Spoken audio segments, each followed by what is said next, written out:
चंदनं शीतलं लोके चंद्रमापि शीतला चंद चंदन यो मध्ये शीतला साध संगति।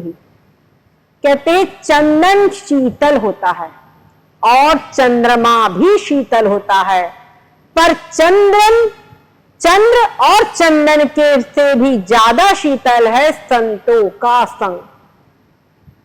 कैसे? लोक में चंदन की शीतलता प्रसिद्ध है। अगर किसी को कहीं जल जाए या किसी को कहीं शरीर के भीतर में कोई जलन, कोई उष्णता हो जाए तो उसको चंदन ऊपर लगाया जाता है और खाने के लिए आयुर्वेद में चंदनादि बटी है, चंदन का काढ़ा भी दिया जाता है, जिसको चंदन की लकड़ी को उबाल कर उसका जल भी पिलाया जाता है। तो इस पर उसको शांति मिलती है। सांप, जो भयंकर विषधर सांप होते हैं, उनके अंदर में विष के कारण दाह होता है, जलन होती है उष्णता के कारण। वो जाकर चंदन के वृक्षों से लिपट जाते हैं और उनको शांति मिलती है, उनको उससे बड़ी राहत मिलती, शीतलता मिलती है। तो चंदन की इस प्रकार की शीतलता लोक में प्रसिद्ध है। उसी प्रकार से चंद्रमा भी शीतल माना गया है। दिन भर की धूप से तजते हुए संपूर्ण सृष्टि के जीवों को, वृक्षों को, संपूर्ण सृष्टि को रात्रि में जब चंद्रमा की शीतल किरणों का स्पर्श प्राप्त होता है तो उनको बड़ी शांति, बड़ी शीतलता का अनुभव होता है। और कहते हैं इन दोनों से भी ज्यादा, चंद्रमा और चंदन से भी ज्यादा शीतल होता है संतों का साधु संगति। क्यों? क्योंकि ये दो शीतलता है, चंद्रमा की शीतलता और चंदन की शीतलता, ये शरीर पर बाहरी स्तर पर है। कुछ सांपों को भीतर में शीतलता प्राप्त हो जाती है, लेकिन और इनकी शीतलता जितनी देर इनका स्पर्श रहता है, इनसे सानिध्य रहता है, उतनी देर कुछ क्षण और इतना ही उनका संपर्क बना, इतनी ही उनकी शीतलता की सीमा है। परंतु संतों का संग, साधु संगति, कहते हैं एक घड़ी पुनि आधी घड़ी, पुनि आधी में आध, कबीरा साध संगति साधु की हरे कोटि अपराध। संतों का संग एक क्षण का और फिर उससे भी आधी घड़ी का, फिर उससे भी आधी घड़ी का अगर किसी को प्राप्त हो जाए तो भी उसकी न जाने कितने जन्मों जन्मांतर के अपराध उसके समाप्त हो जाते हैं। हमारे भगवान श्री कृष्ण जी कहते हैं न हन्यानि तीर्थानि, जो वास्तव में जल आदि के पास में हम जाते वो तीर्थ नहीं है। ते पुनंत काले न, जब उनका दीर्घ काल तक सेवन किया जाए, गंगा जी का या कोई भी तीर्थों का दीर्घ काल तक सेवन किया जाए, तब वो कुछ पापों को शमन करते हैं। लेकिन वहां पर भी बात है, पापों का नाश होता है तीर्थ के सेवन से, गंगा जी के सेवन से, यमुना जी के सेवन से पापों का नाश होता है, परंतु पाप करने की बुद्धि का नाश नहीं होता। परंतु संतों की संगति से पाप भी नष्ट होते हैं और पाप करने की बुद्धि भी नष्ट होती है। इसीलिए आगे आने वाले जन्म जन्मांतर तक भी आगे उनसे अब कोई पाप नहीं होगा, इसलिए सारा जीवन शुद्ध हो जाता है। आगे उसके होने वाले सब जन्म जन्मांतर सब समाप्त हो जाते हैं, उसके सारे संचित प्रारब्ध और सब प्रकार के कर्म नष्ट हो जाते हैं, इसलिए वो पूर्ण रूपेण मुक्त हो जाता है। न जाने कितने जन्मों से जो राग द्वेष और अनेकों प्रकार की जो अनात्म वृत्तियां है, उनसे जलते हुए अंतःकरण को संतों की वाणी से, संतों के उपदेश से, संतों के ज्ञान से, उनकी ब्रह्म विद्या से शांति प्राप्त होती है। इसीलिए संतों की संगति इन सबसे कई गुना प्रभावकारी है। हमारे यहाँ पर श्री रामचरितमानस में तुलसीदास जी लिखते हैं, मति की रति गति भूति भलाई, जो जेहि जतन जहां जग पाई, सो जानव सत्संग प्रभाऊ, लोकहु वेद न आन उपाऊ।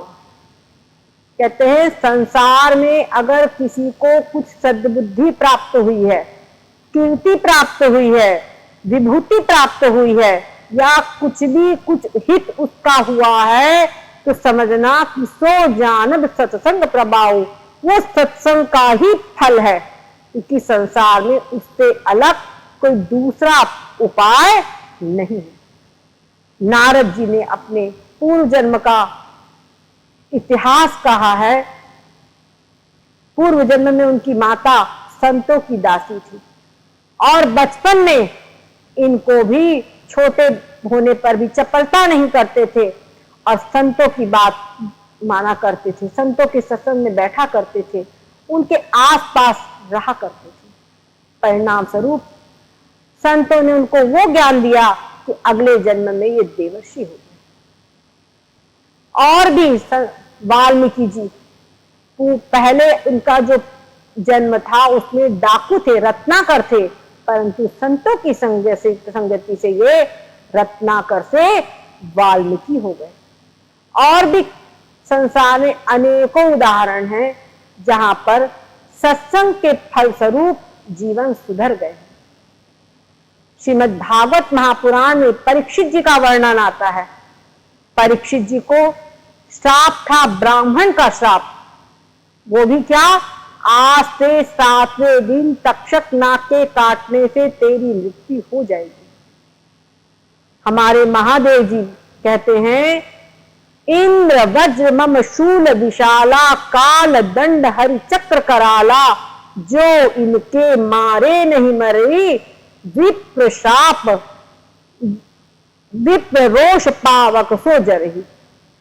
कहते हैं कोई ये संभव है कि इंद्र के वज्र से बच जाए, हरि के चक्र से बच जाए, काल के दंड से बच जाए, मेरे त्रिशूल से बच जाए, परंतु ब्राह्मण के रोष का अगर वो पात्र बन गया तो उसका सर्वस्व नष्ट ही हो जाएगा। और कहते हैं कि संसार में अगर किसी की मृत्यु सर्प के काटने से होती है तो उसको अधो योनि ही प्राप्त होती है। परीक्षित जी के साथ में दोनों भयंकर कुयोग थे, ब्राह्मण का श्राप और सर्प के काटने से मृत्यु। परंतु शुकदेव जी जैसे महान संत, श्रोत्रिय ब्रह्मनिष्ठ, जो क्या कहना चाहिए, हमेशा ब्रह्मलीन रहते थे, देखत बालक बहुकालीना, ऐसे जो थे, उन सुखदेव जी का उनको सानिध्य प्राप्त हो गया। 7 दिन तक श्रीमद् भागवत महापुराण का श्रवण उनको कराया गया और सबके देखते देखते परीक्षित जी का मोक्ष हुआ। परीक्षित की जो सद्गति हुई कि देवता लोग फूल बरसाने लगे। तो ये था सत्संग का प्रभाव। परीक्षित जी ने कहा कि सुखदेव जी से कहते हैं परीक्षित जी कि आप मेरे प्राणों की चिंता मत कीजिए, क्योंकि ऋषि ने श्राप के रूप में मुझको एक कवच पहनाया है, जिसके कारण 7 दिन तक किसी भी प्रकार से मेरे प्राण नहीं जा सकते, क्योंकि ऋषि का श्राप सत्य होना है। 7वें दिन तक्षक नाके काटने से मृत्यु होनी है, तो 7वें दिन सर्प के काटने से मृत्यु तभी हो सकती है। तो इसका मतलब बीच के 7 दिन हम पूर्ण रूपेण सुरक्षित हैं। और कहते हैं कि मेरी बस एक ही आकांक्षा है कि आप हमको भगवान श्री कृष्ण के सुंदर चरित्र, उनकी कथामृत का पान कराए, जिससे कि मैं अपने असंग शरीर को कृष्णे निवेश निसंगं मनस्त्यक्षे कलेवरम, अपने मन को कृष्ण में प्रविष्ट करके इस असंग कलेवर का त्याग कर सकूं। वो कहते हैं कि जिस भूख और प्यास से विचलित होकर के, व्याकुल होकर के मैंने ऋषि के गले में सांप डाला था, उस भूख और प्यास का मुझको पता ही नहीं है, क्योंकि आप भगवत कथा रूपी जो ये अमृत मुझको पिला रहे हैं, ये मुझको हर प्रकार से शांति दे रहा है, भीतर बाहर हर प्रकार से शांति दे रहा है। तो संतों का सानिध्य प्राप्त हो जाने से महान भयंकर कुयोग भी सुयोग में बदल गए। इसलिए कहते हैं कि अगर संतों का सानिध्य हमको किसी प्रकार से प्राप्त हो जाए तो हमको उस अवसर को छोड़ना नहीं चाहिए। एक बार विश्वामित्र जी और वशिष्ठ जी दोनों में विवाद हो गया। विश्वामित्र जी कहने लगे कि मेरी तपस्या ही सबसे बड़ी श्रेष्ठ है, तपस्या ही सबसे श्रेष्ठ है, उसे सब कुछ किया जा सकता है। वशिष्ठ जी ने कहा कि नहीं, सत्संग का फल उससे कहीं अधिक श्रेष्ठ है। दोनों का विवाद काफी बढ़ गया और निर्णय कराने के लिए पहुंचे शेष जी के पास। तो शेष जी ने कहा कि मैं इस समय पृथ्वी के भार से व्याकुल हूं, पहले मेरा कोई भार लेवे तो मैं आपकी बात सुनूं, तब निर्णय करूं। विश्वामित्र ने कहा कि मैं अपनी संपूर्ण तपस्या का फल देता हूं, पृथ्वी अपनी जगह पर टिकी रहे, शेष जी अपना सिर हटाइए। शेष जी ने जो ही अपना सिर हटाया, पृथ्वी डगमग डगमग करती रसातल में जाने लगी। शेष जी ने पट से उसको पकड़ लिया, थाम लिया। फिर वशिष्ठ जी ने कहा मैं 2 क्षण का सत्संग का फल देता हूं, धरती अपनी जगह पर टिकी रहे। शेष जी ने अपना सिर हटाया और पृथ्वी टिक गई। शेष जी बाहर आए, दिमाग उनका फ्री हुआ, तो बोले अब बताइए क्या मामला है। फिर उन्होंने अपनी बात समझाई। विश्वामित्र बोले कि मैं कहता हूं कि तपस्या श्रेष्ठ है और वशिष्ठ जी कहते हैं कि सत्संग का फल श्रेष्ठ है, इसमें से क्या श्रेष्ठ है ये आप हमको बताइए। तो शेष जी ने कहा कि अब भी कुछ बाकी है। तो इसीलिए सत्संग सबसे श्रेष्ठ है। बस कोई श्रोत्रिय ब्रह्मनिष्ठ महापुरुष, उनका ज्ञान, उनका उपदेश, उनका सानिध्य, उनकी कृपा दृष्टि, उनकी करुणा दृष्टि हमको मिल जाए तो उससे बढ़कर संसार में कुछ भी नहीं।